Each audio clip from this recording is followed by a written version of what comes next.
Allô, Oui, bonjour. oui, bonjour, ça marche bien. Super. Ah, bonjour, Laurent. Bien. On se voit, oui. Ah, Et c'est vous cool. êtes jeune, hein? Ben oui, mais en fait, je sors de chez le coiffeur et je me suis bien rasé ce matin. Mais Très je pense bien. qu'on doit être de la même génération, hein. Moi, je suis de 68, hein, donc. Ah ben moi aussi, je suis né en 68. Eh ben Pareil. voilà, donc c'est vraiment la même génération. Mais je crois que c'est Mais, mais je- la barbe fait la différence. ah bon, je ne me vois plus. Alors, est-ce que ça veut dire que vous ne me voyez plus Si, ou si, si, si, je vous si? vois. Moi, je vous vois très bien, ouais. Vous Ah voulez. bon, ben ah oui, d'accord. Ok, j'ai compris. Ok, Bon. voilà. Bon, eh ben, on peut parler tranquillement. Ma fille dort à côté. Je peux pas parler très fort, mais bon, Bon, on bon bah ça va. s'entend. Oui, bah, d'autant plus que moi j'ai branché, donc alors j'ai branché mon ordinateur sur deux petites enceintes et j'ai également, que je vous montre ici, j'ai mis en marche mon petit enregistreur pour enregistrer notre entretien. Alors bien sûr, je vous le ferai écouter après, avant de le publier, vous me donnerez votre OK pour publication, selon le principe du projet en fait, hein. Donc je ne sais pas si vous avez pu regarder un petit peu ce qu'était mon projet par rapport à Fukushima. Pas vraiment, mais bon, Ah, je crois que vous allez venir bientôt, c'est cela? voilà, donc je serai au Japon à partir du 12 mai, le 13 mai en fait, Oui. jusqu'au 4 juin. Une première semaine à Tokyo, ensuite 10 jours à Fukushima, Fukushima et les environs en fait, la préfecture, et puis retour à Tokyo, voilà. Et donc à chaque fois, tout au long de mon séjour, en fait, j'ai organisé des hébergements avec des gens assez différents que je ne connais pas, j'en connais aucun. Et donc des Mhm. Japonais, des expatriés, des gens qui sont impliqués dans cette thématique, hein, donc des personnes qui sont militantes, des artistes, voilà. Et donc à chaque fois, Mhm. je vais mener avec elles des discussions, des interviews, Mhm. que je vais verser dans ma bibliothèque de son. Et cette D'accord. bibliothèque de son, en fait, j'invite des artistes cet été en résidence à la Maison de la Radio à Paris, dans le cadre d'un partenariat avec l'INA GRM, en vue de préparer une émission sur France Musique à la rentrée. Voilà. Et ces artistes vont retravailler ces sons-là, vont les remixer ils vont créer quelque chose. Voilà. Donc l'idée, Très bien. c'était de créer quelque chose à partir de cette réalité qui nous écrase en fait, hein, qui nous écrase un peu voilà. Donc ça, c'est un peu mon idée Mhm. de départ, sachant que moi, je connais pas du tout le Japon. Ah bon. Ce sera vraiment la première fois que j'y rejoins. Ça fait très longtemps que j'ai envie d'y aller, mais ce sera la première fois que j'irai. Voilà. Bon. Très bien. Dites-moi, Dominique, je me demande si il n'y a pas un petit problème de d'écho où on ne se chevauche pas. Peut-être que sans l'image, ça marcherait mieux, d'autant plus que vous n'en avez pas besoin a priori. D'accord. Alors, ce que je vais faire, c'est que je vais enlever l'image. Alors, si vous enlevez l'image. Voir si on s'entend mieux. Ouais, alors, je regarde dans mon machin. Arrêtez la vidéo. Et moi, je sais pas comment faire. Alors, attendez, est-ce qu'on s'entend mieux déjà? Moi, je vous entends parfaitement, hein. Parce que il y avait ce petit problème quand même je sais pas comment régler la vidéo, de chevauchement, non? Quand on parlait, c'est bien, attendez, parce que moi, je sais pas comment faire. Attends. Il y a une petite icône avec une caméra, il faut cliquer dessus. Ça permet d'arrêter ou de démarrer la vidéo. Ouais, bah, je sais pas si la version japonaise est pareille. À Faut- moins que je vous rappelle sans la vidéo dès le Ouais, début. voilà, on peut se rappeler. On peut se rappeler. Ah,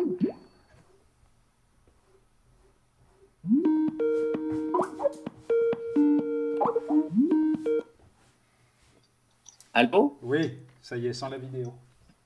Il y a la photo du jour de la naissance de notre fille, je crois. Voilà, exactement. Exactement. Un couple et un enfant, voilà ce que je vois. Et un peu de pub pour Skype aussi.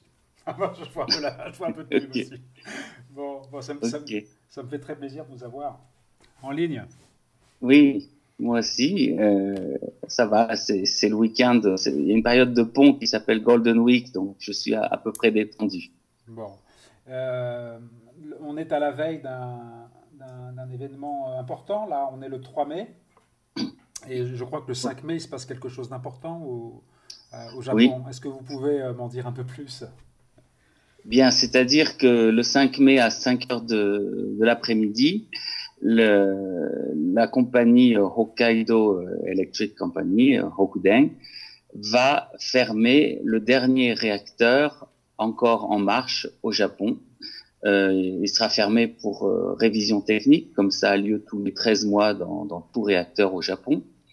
Mais cette fois-ci, comme tous les autres arrêts techniques n'ont pas abouti sur une réouverture grâce au mouvement civique, eh bien, nous arriverons à 0 réacteur en marche au Japon et ensuite à nous de continuer le mouvement civique. Bon, c'est une fenêtre qui s'ouvre.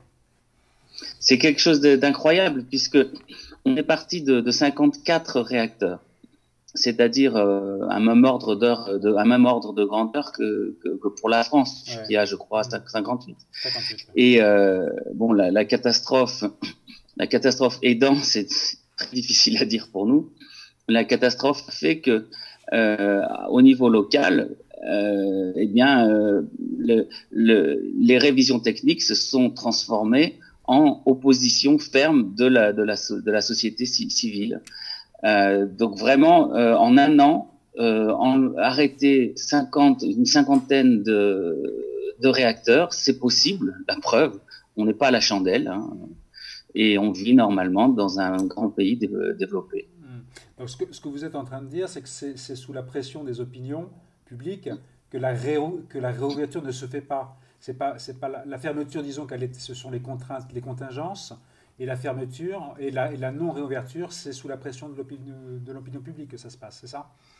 C'est-à-dire qu'il y a une loi non écrite qui consiste à demander son accord au maire ou au maire au pluriel, hein, il peut y avoir plusieurs communes, au maire des environs d'une centrale, et aussi au préfet ou gouverneur, puisque c'est quelqu'un qui est élu, au gouverneur du département où se trouve la centrale.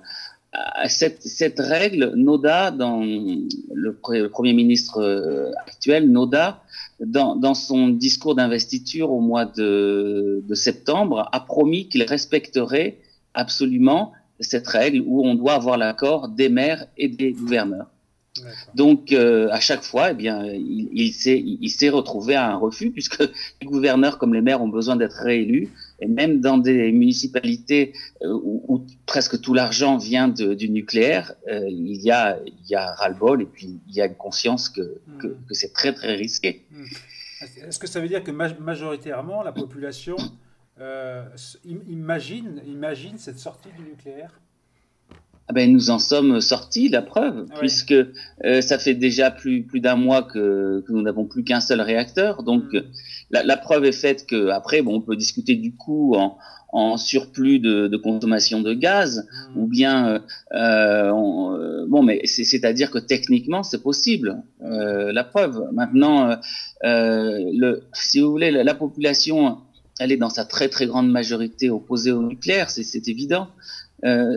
Mais après, bon, ben, il y a tout un lobby, un groupe de pression au niveau de l'État, au niveau des grandes sociétés, des grands opérateurs. C'est vraiment un combat du peuple contre l'élite, vraiment. D'accord. Donc ça, comment dirais-je, ça c'est quelque chose que vous avez accompagné, vous, parce que vous aviez un profil militant avant la catastrophe, ou alors vous vous êtes découvert vous-même, hein, j'allais dire... Pas du tout. Vraiment, je n'avais pas du tout un profil militant, et c'est ce qui fait la force, je crois, de ce mouvement, c'est-à-dire qu'on se retrouve tous comme des parents déjà. Qu'on soit étranger ou japonais, ce n'est pas le problème. Moi, j'ai une fille qui avait 2 ans et demi au moment de la catastrophe. On est à 250 kilomètres. Bon, on est resté tout le mois de mars et tout le mois d'avril. Il faut avoir les nerfs accrochés, et ça change la vision de la vie. Et vraiment, quand on sent que tout peut s'écrouler du jour au lendemain et qu'on nous a caché ça, les parents, si vous voulez, on va faire une manifestation le 5, là, après-demain, samedi. Bon, c'est une family demo, comme on dit en japonais, c'est-à-dire c'est une manifestation familiale. Alors, on va distribuer des ballons jaunes, parce que le jaune, c'est la couleur des antinucléaires au Japon, dans la rue, à tous les enfants. Et vous avez ce qui serait inconcevable au Japon jusqu'à la catastrophe. Vous avez des landaux et des landaux et des landaux dans une manifestation avec les CRS à côté. Et ça va être pareil à Suginariku. Il y a une manifestation, plusieurs manifestations à Tokyo, les 5 et 6, à Osaka aussi, là où va s'arrêter la centrale, à Tomari et Hokkaido aussi. Ce sont des familles. Nous, on ne pense qu'à une seule chose, c'est la chose la plus importante en politique, à mon avis, c'est sauver la vie des générations futures. C'est vraiment quelque chose de ce qui passe avant tout. Ouais, moi, j'ai écouté Nicolas Sarkozy hier, quand il explique que le prix du gaz ne permet pas à la France de sortir du nucléaire, qu'ils vivent ce qu'on a vécu nous ici et ce qu'on vit encore avec l'angoisse de la contamination alimentaire, et il verra que ce n'est pas un problème de prix du gaz quand la catastrophe a eu lieu. C'est un problème de vie ou de mort pour nos enfants dans un avenir assez proche. Voilà. Après, le problème financier, mais c'est bien après. Il est secondaire. Oui, alors je vois que vous êtes en prise avec l'actualité française. Nous, effectivement, on est plongé ici dans une campagne très bizarre. On a vraiment tourné autour où le thème du nucléaire nous a tourné autour de mille façons sans jamais arriver à s'imposer de façon centrale dans les débats. Et on en a eu encore un exemple très frappant hier. Donc si vous avez pu suivre le débat, bah voilà, vous vous êtes rendu compte, comme moi, que les deux candidats ont éludé la question. Chacun sa manière, hein, d'une certaine façon. De toute façon, si la France attend 20 ans, ce que propose l'un comme l'autre, même si pire que ça, c'est réduire au bout de 20 ans. Mais vous allez avoir votre catastrophe, puisque la France est le dernier pays des grandes nations anciennes dans le nucléaire à ne pas avoir une catastrophe. Il y a eu Sellafield, il y a eu Three Mile Island, il y a eu Tchernobyl, il y a eu Fukushima, et la France, si elle attend 20 ans, elle l'aura, c'est sûr. Et comment est-ce que vous avez, vous, une explication sur l'imperméabilité, en fait, des élites, appelons-les comme ça, des élites françaises, sur cette question-là? Est-ce que vous avez un début de réponse là-dessus? Écoutez, moi je ne suis pas politicien, mais je me rends compte que c'est exactement le même principe qu'au Japon. C'est-à-dire que vous avez l'AIEA, l'agence internationale, qui a, si vous voulez, quand même à l'origine un statut assez particulier avec des accords avec l'Organisation mondiale de la santé pour qu'il n'y ait pas d'études sérieuses sur les problèmes des faibles doses de radioactivité. Ouais. Et puis vous avez dans chaque pays une industrie très rentable qui permet, en créant des déchets excessivement dangereux dont personne ne sait s'occuper, permet de gagner beaucoup d'argent. Au moins pendant quelques dizaines d'années, puisque l'uranium, ça va encore durer quelques dizaines d'années. Et on gagne beaucoup d'argent en faisant beaucoup d'électricité avec peu d'uranium et aussi beaucoup de plutonium, c'est-à-dire 1000 tonnes de plutonium pour le Japon, encore plus pour la France, 1000 tonnes de déchets hautement radioactifs chargés en plutonium tous les ans. Donc déjà, on gagne de l'argent, les opérateurs gagnent de l'argent, les sociétés qui fabriquent les centrales gagnent de l'argent puisqu'elles n'ont pas à penser à la gestion des déchets. Et puis il y a autre chose. C'est aussi le lien avec l'armement. Moi, c'est une chose que j'ai découverte. Vous savez que la meilleure façon de faire une bombe atomique, la seule bombe atomique sérieuse, elle a besoin de plutonium. Le plutonium n'existe pas dans la nature. Le plutonium, on l'a à force de fission. Et l'uranium donne du MOX.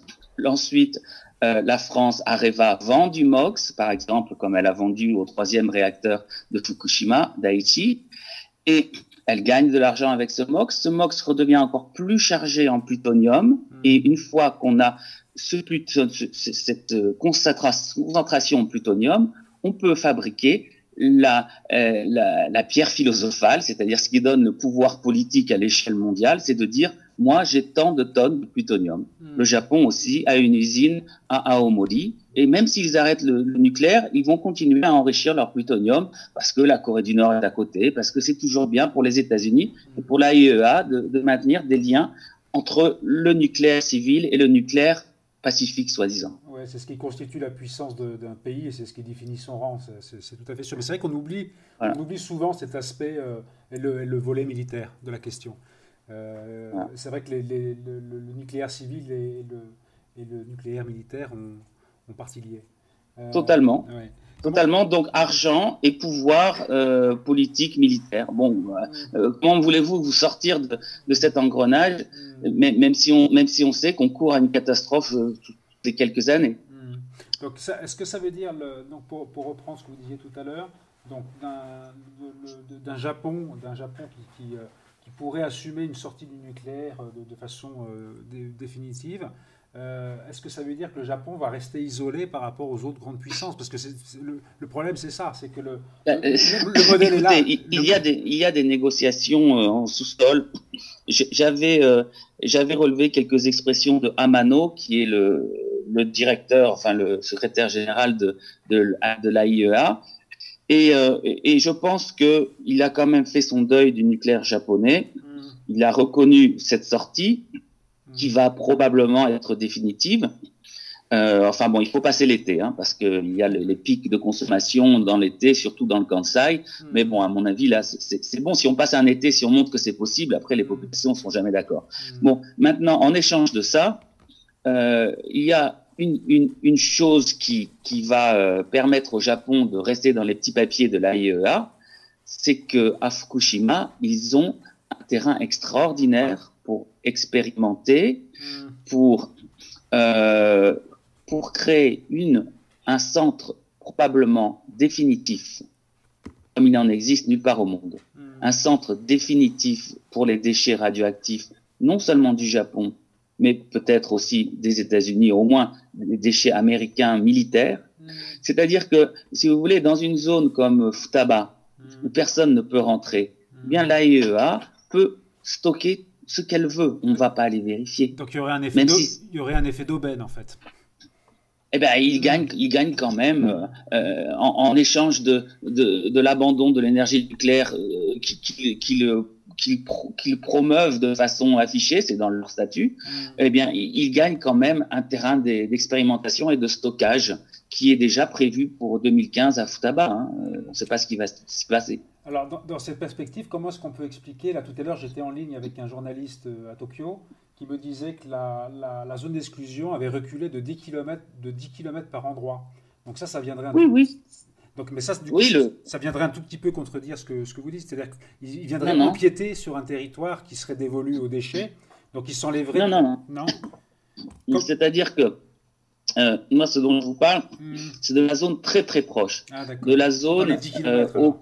Okuma, Futaba. C'est Hmm. pas seulement un problème de kilomètres, Hmm. ça devrait être un problème de contamination des sols, mais comme les examens sont, enfin les tests, les mesures sont pratiquement impossibles à faire, le gouvernement japonais a reconstitué les zones de la façon suivante.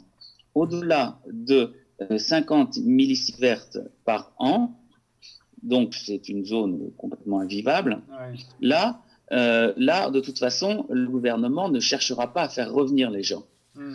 Ensuite, en dessous de cela et jusqu'à 20 millisieverts, il y aura soi-disant quelques petites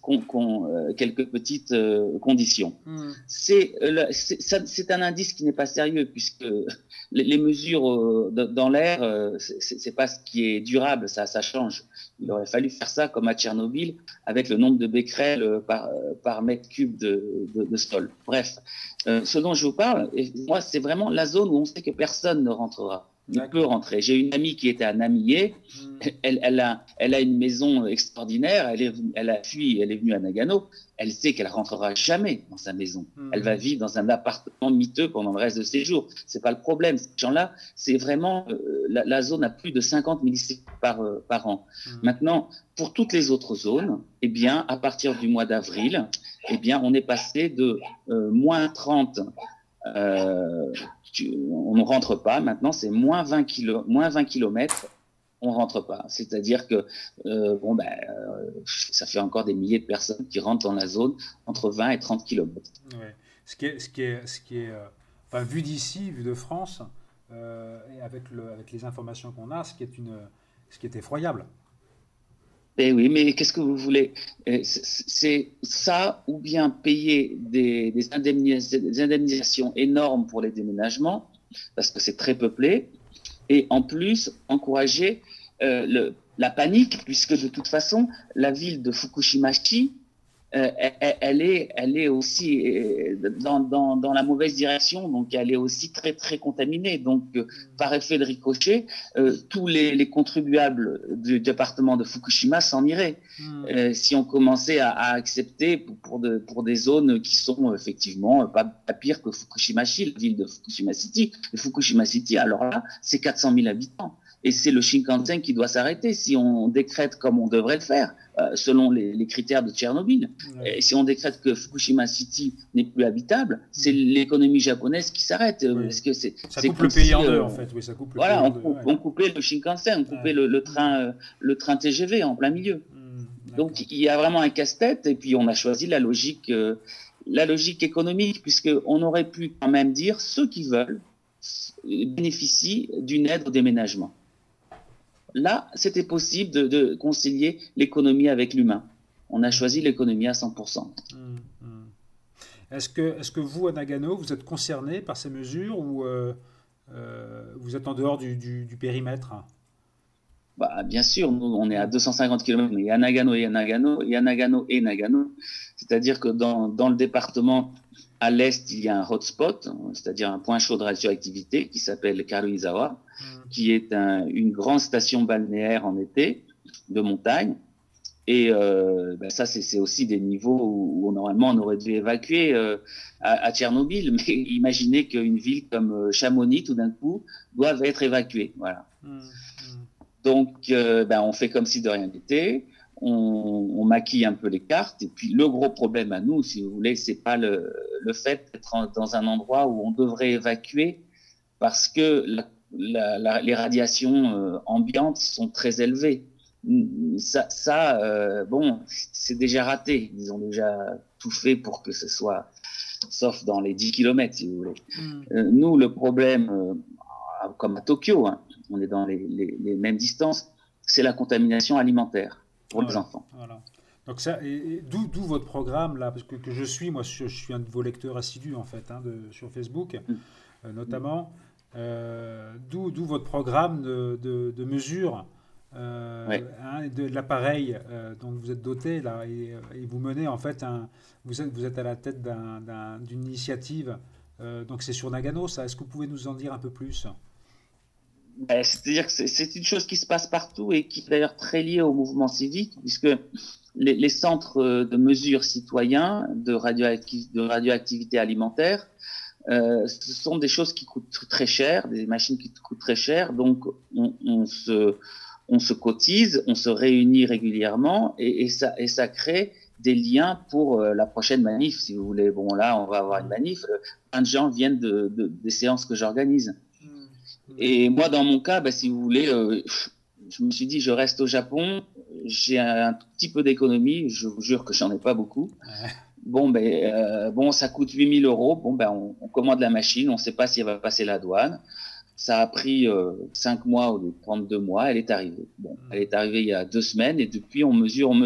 Parce que le problème, c'est que tous les vendredis, je loue une salle municipale. Il y a plein de gens, plein de parents qui viennent avec leur riz, etc. Et le problème, c'est qu'on découvre des faibles doses qui sont considérées comme nulles par les autorités. Par exemple, la préfecture de Nagano, mais c'est comme ça partout, en dessous de 25 becquerels au kilo, elle considère que c'est non detected. Voilà, non detected. Donc, mais on est à des niveaux, si vous voulez, si un gamin mange 25 becquerels par jour, il suffit de regarder mais s'il mange 10 becquerels par jour, il a 1400 becquerels au bout de 400 jours, 1400 becquerels en permanence de césium dans le corps. C'est-à-dire que si cet enfant fait 14 kilos, comme notre fille, il est à 100 becquerels par kilo de masse corporelle. C'est un niveau où il suffit d'un dixième de ça pour que 60% des enfants aient des problèmes cardiaques. Donc, vous voyez qu'il faut qu'on limite à 1 becquerel par jour. Donc, c'est ça. Sinon, la chronicité, c'est le gros risque. Ça s'accumule. Ouais, on en parlait un tout petit peu tout à l'heure avec le journaliste. Là, c'est la problématique des faibles doses, en fait. Donc, et effectivement, il faut arriver à se positionner par rapport à ça.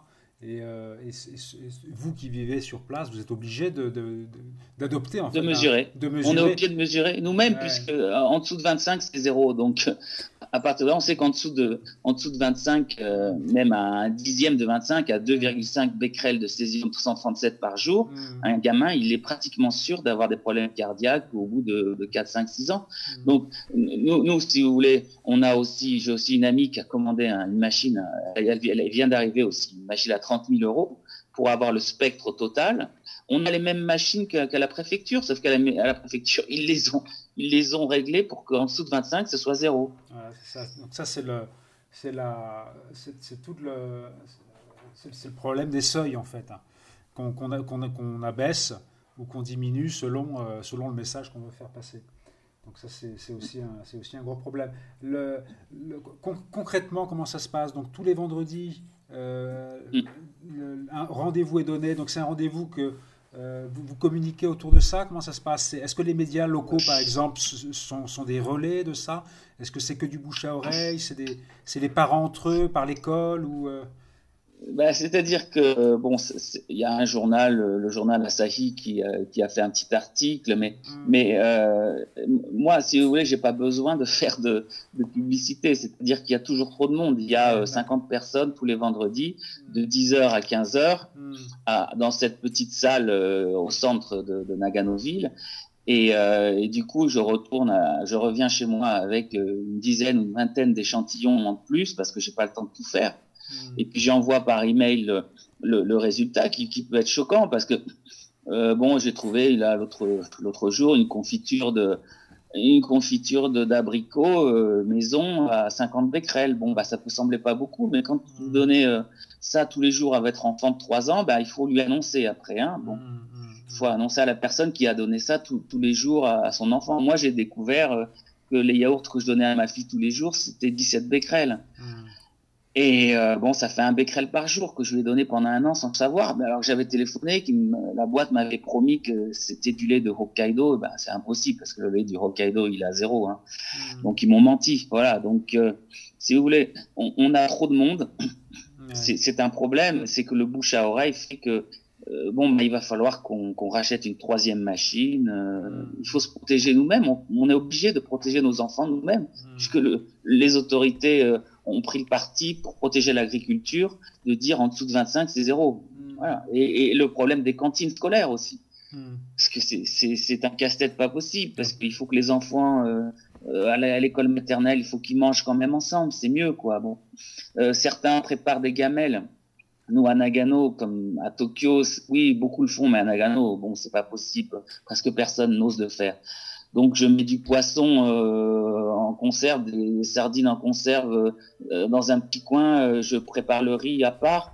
Et je suis le seul à faire dans l'école maternelle. Alors, bon, quand il y a des champignons, du poisson ou des pousses de bambou, c'est convenu. Mais c'est convenu de façon provisoire, que je peux rajouter autre chose à la place. hmm. Quand, quand- Voilà, quand- donc, Quand vous dites que oui. vous êtes seul à le faire, ça veut dire que les autres parents n'ont pas vraiment conscience de cette menace-là, ou c'est parce qu'ils ils se conforment au règlement de l'école et comment vous expliquez ça? Bah, principalement parce qu'ils se conforment au règlement Hmm. comme le fait tout japonais naturellement. Les Hmm. Japonais ont un civisme exemplaire. Ils sont des Hmm. gens qui n'aiment pas faire des vagues. Hmm. Maintenant, il y a aussi un problème de manque d'information Hmm. malgré Internet. Donc, moi, le fait que je le fasse, effectivement, les autres se posent des questions. Et quand j'arrive avec ah, hier, j'ai fait du thon, j'ai mesuré du thon, bon, il y avait 25 becquerels. Ah bon, ah bon? Ah ben, on a mangé du thon à la cantine. Ben oui, voilà. Donc ça fait tache d'huile et c'est vrai que c'est compliqué à gérer parce que c'est sur des années et des années qu'il faut gérer aussi. Hein. Donc Hmm. beaucoup de gens abandonnent parce que vous allez faire attention au moindre biscuit, c'est invivable. Hmm. Oui, on voit ça justement dans les films dans un des films de Alain de Halleux. On voit une famille, Hum, alors c'est une famille d'expatriés et on voit le père qui a équipé toute sa cuisine d'appareils et du coup sa cuisine ressemble à un labo de chimiste en fait. Et dans les premiers temps, il dit qu'il a pu mesurer les choses et puis qu'au bout d'un moment, c'était devenu invivable. Comment est-ce que vous voyez, vous, je sais pas, les prochaines semaines, les prochains mois, est-ce que vous allez arriver à tenir? Parce qu'en fait, c'est une endurance, enfin, c'est plus qu'une endurance. Encore une fois, vu de France, c'est effrayant. Hein. C'est-à-dire s'imaginer un rapport à la nourriture qui passe par la mesure. Alors oui, la mesure d'une balance, oui, mais alors une mesure radioactive, pour nous, Oui, c'est totalement effrayant.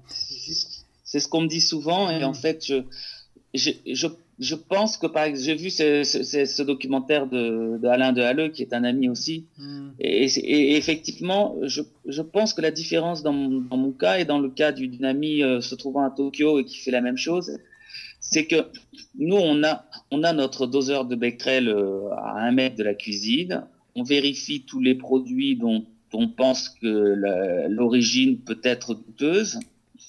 Mais la chose en plus, c'est qu'on prête notre machine pour des gens qui n'ont pas les moyens de se l'acheter.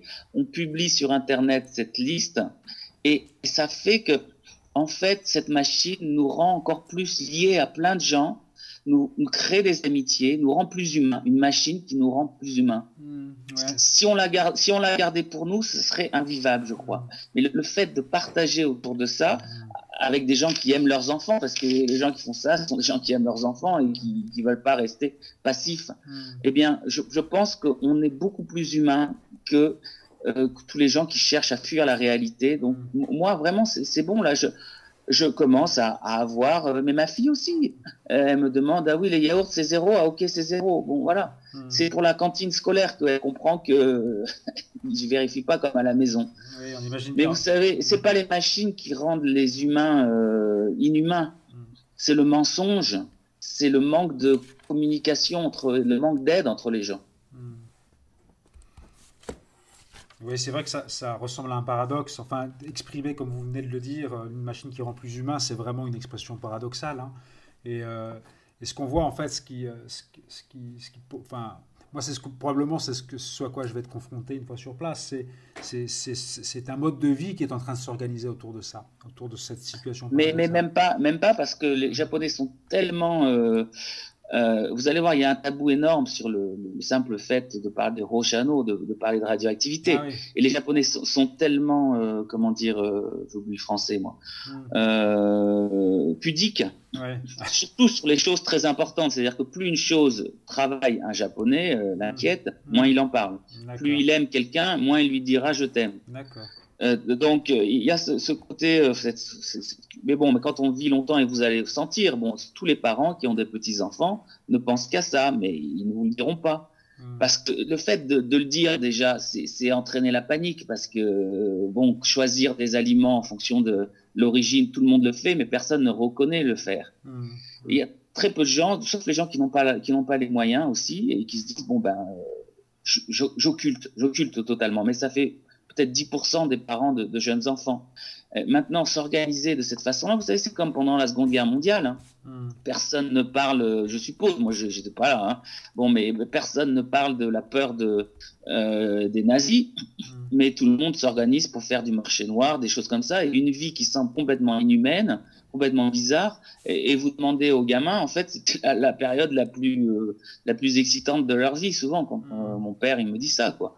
L'inhumanité, c'est le manque de lien, et nous, on est très très liés maintenant à cause de l'adversité entre parents. Il y a des réseaux qui se créent. C'est moi, humainement, j'ai gagné énormément avec ça. C'est étonnant. C'est un vrai paradoxe. C'est un vrai paradoxe parce que c'est quand même une situation de survie que vous décrivez. Hein. Enfin, moi, je l'aperçois vraiment comme ça. Hein. Vu d'ici, encore une fois. Hein, mais au Japon, au moins à Tokyo, vous n'apercevrez même pas parce que il faut vraiment gratter. Il faut en parler avec les parents et vous allez tout de suite. Je sais pas si vous aurez un interprète, mais vous allez voir que l'angoisse, elle est partout. Mais c'est comme si vous étiez juif pendant la Seconde Guerre mondiale, vous n'allez pas le crier partout, quoi. D'accord. Donc le 5 mai, grande date. Et ça fait 60 ans qu'il y a en permanence de l'énergie nucléaire qui brûle, ce feu démoniaque qui brûle quelque part au Japon. Et là, le 5 à 11 heures du soir, pour la première fois en 60 ans, plus rien.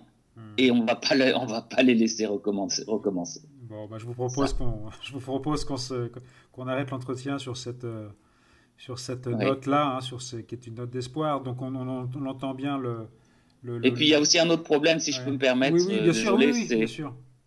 Oui, c'est le fait qu'on a beau arrêter les centrales, il y a une grosse inconnue, c'est la piscine du carburant du réacteur numéro 4. La piscine du carburant usagé du réacteur numéro 4 de Fukushima Daiichi. Elle tiendra pas un tremblement de terre de niveau 6 et là il n'y a pas de confinement et là nous on a tout préparé parce qu'à 250 km et il faut évacuer Tokyo si elle s'effondre et on a besoin de 10 ans pour enlever toutes les barres d'après ce que disent les spécialistes, au moins 3, 4, 5 ans. Donc voilà, il suffit qu'il y ait un tremblement de terre pour que ça recommence. Sachant que j'ai vu sur les sites d'information en direct sur les activités sismiques qu'il y en avait eu deux.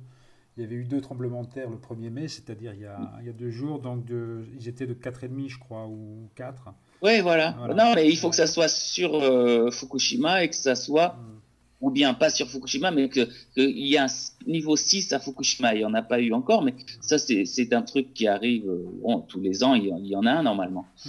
Donc voilà un peu l'épée de Damoclès. Et bon, par exemple, Koide Hiroaki, un grand spécialiste de l'université de Kyoto, dit bien que quand la piscine s'effondra, la piscine du 4 s'effondra, c'est 10 fois ce qu'on a eu jusqu'à présent en césium. Et c'est pour l'hémisphère nord, pour la planète entière. C'est-à-dire que Paris peut se retrouver au niveau de Tokyo actuel. Et Tokyo, zone d'évacuation. C'est vraiment 10 fois ce qu'on a eu. Oui, j'ai vu l'entretien qu'avait donné l'ex-ambassadeur. Oui, il reprend Koide. Voilà, c'est ça, du Japon en Suisse. Où il dit que ça met en balance toute la survie de l'hémisphère nord. Ouais, tout à fait. Donc ça, c'est très inquiétant. Personne ne le nie, d'ailleurs, la gravité. Personne ne le dit en France parce que personne ne veut voir la réalité en face, qui est que Fukushima peut se remettre en crise à n'importe quel moment et que le nucléaire, c'est vraiment une épée de Damoclès.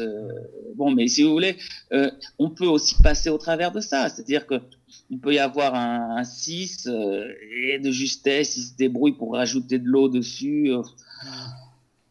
Voilà quoi. Bon, mais on n'y pense pas maintenant. Nous, c'est la contamination alimentaire et puis on s'en va dès qu'on a un tweet comme quoi la piscine s'est effondrée. Voilà.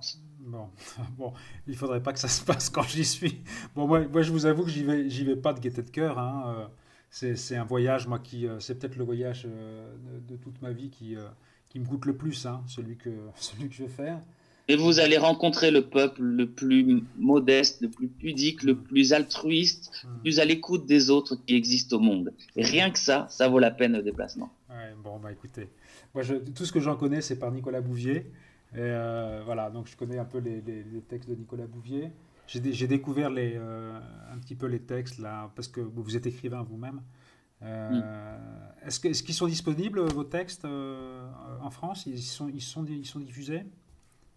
C'est-à-dire que moi, j'écris qu'en japonais, donc j'ai publié plusieurs. Oui, j'écris des essais, des romans en japonais, mais donc il y a juste un recueil, tout petit recueil après Fukushima, dont je vous ai déjà parlé, qui est publié par les éditions Goliath. D'accord. Et voilà, les droits vont à Minamisoma. Bon, j'en ai parlé sur le site.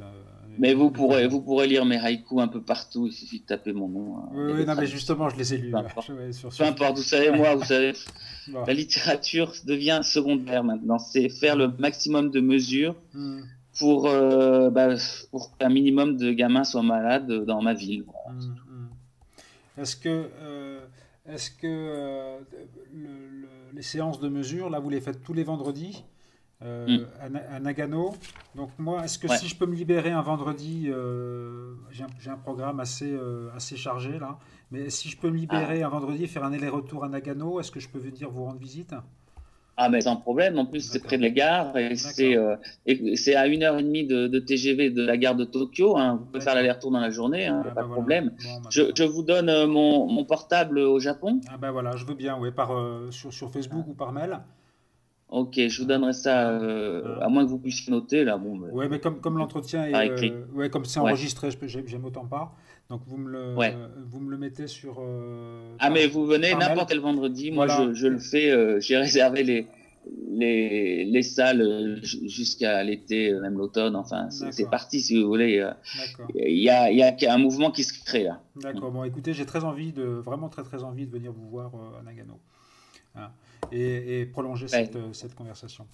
C'est-à-dire, ça va vous faire 100 euros aller-retour, 3 heures aller-retour. Hmm. Mais bon, ben, vous resterez à côté de moi et puis vous ferez les mesures. Vous verrez les mamans qui papotent. C'est ça Voilà. qui est sympa, les mesures. On Bon, a bah, le temps de discuter. très bien. Bon, bah, c'est super. Vous voulez quelque chose de France, non? C'est bon.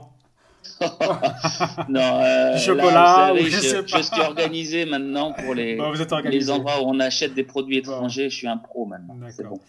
Ah oui, tiens, puisqu'on en est à ces Oui. choses-là, est-ce qu'il y a un régime alimentaire, je pense à moi y compris, il y a oui, je crois il faut éviter le lait, c'est ça? Il faut éviter les champignons. Et Voilà, c'est ça. écoutez, dans votre cas, ça ne sera pas chronique. D'accord. Donc vraiment, je vous dis, le seul risque, c'est que la piscine s'écroule. Mais Voilà. bon, Ouais, bon, elle va bah. s'écrouler dans 2 3 ans. Elle va pas s'écrouler tout de suite. Bon, d'accord. Donc, normalement. Hmm. Donc, si vous prenez Hmm. 1000 becquerels en une semaine, Hmm. vous pouvez regarder les graphiques du CIRP. Disons 100 jours, vous retombez à zéro dans votre concentration dans le corps. D'accord. Donc Donc, c'est la division de la vie. Ouais. vous allez revenir dans un endroit sans césium où il y a 0,1 becquerel au maximum en France, hein. Hmm. Donc, mais bon, moi je vous dirais quand même les poissons, pas la mer, pas le Pacifique, et puis bon, le lait, pas trop, mais sûr. Hmm. Et les champignons, non. Ouais, d'accord. Voilà. Hmm. Après, le thé, non aussi. C'est ces 4 choses, hein, D'accord. Ah, le thé. principalement. Mais D'accord, le c'est thé. pas grave. De toute façon, vous restez 15 jours, ça va Ouais. pas vous ruiner la santé, à mon avis. D'accord. Bah écoutez, je suis rassuré. Non, Euh, mais c'est vrai, hein. C'est bon.